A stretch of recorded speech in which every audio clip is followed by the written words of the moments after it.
Di video kali ini, gue akan bahas 3 prinsip untuk membangun yang namanya kekayaan. Prinsip pertama, ini yang paling penting menurut gue, adalah jangan kehilangan uang. Investasi adalah sebagai sarana ya, untuk kita menggandakan uang kita, membuat uang bekerja di saat kita tidur. Tapi kalau lu investasi dan lu malah rugi duit, ini banyak orang keliru di sini. Kalian berinvestasi itu bukan untuk rugi. Aturan pertama investasi, jangan sampai rugi. Jangan pernah meresikokan yang namanya permanent loss of capital. Karena ini berbahaya dan sulit untuk dibalikin. Gua akan jelasin nanti. Jangan pernah ngejar spekulasi.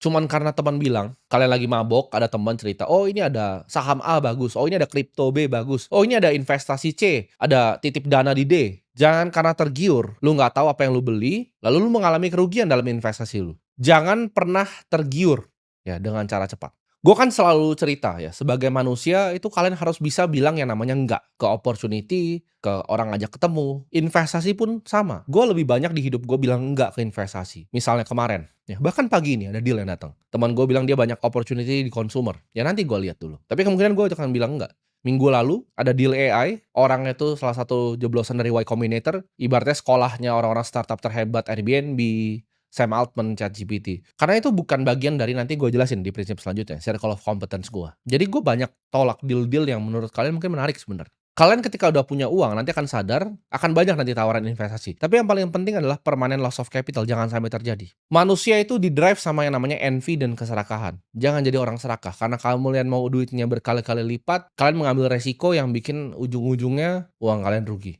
Contoh ya, lu menginvestasi ke hal yang lu nggak mengerti. Misalnya 100 juta rupiah. 100 juta rupiah itu hilang 50%. Let's say lu invest di A. A ini dari lu taruh 100 juta jadi 50 juta. Itu turun berapa persentasenya? Kalian bisa hitung dengan cepat, 50%. Tapi untuk balikin A tadi dari 50 juta ini ya ke 100 juta, itu butuh naik 100%. Ini matematika yang banyak orang nggak paham. Turun tuh 50%, naik tuh harus 100%.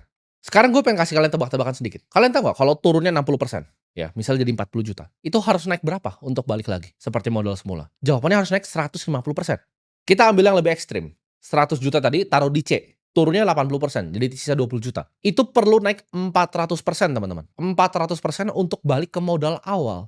Ini yang bikin banyak orang meledak. Jadi aturan pertama dari investasi, jangan pernah rugi. Ada, gue membuat kesalahan dalam 10 tahun gue berinvestasi, banyak kesalahan yang gue lakukan. Tapi tidak ada kesalahan signifikan yang membuat gue permanent loss of capital. Gue kalau gue gatel, gue mau main sesuatu yang spekulasi, gue udah ada dana spekulasinya. Misalnya 1-2% dari portofolio ini gue pakai untuk memang berspekulasi, berjudi di market. Opportunity yang aneh-aneh gue coba gue ambil. Options derivatif yang unik-unik gue ambil. Tapi itu tidak pernah akan meresikokan permanent loss of capital di portofolio gue.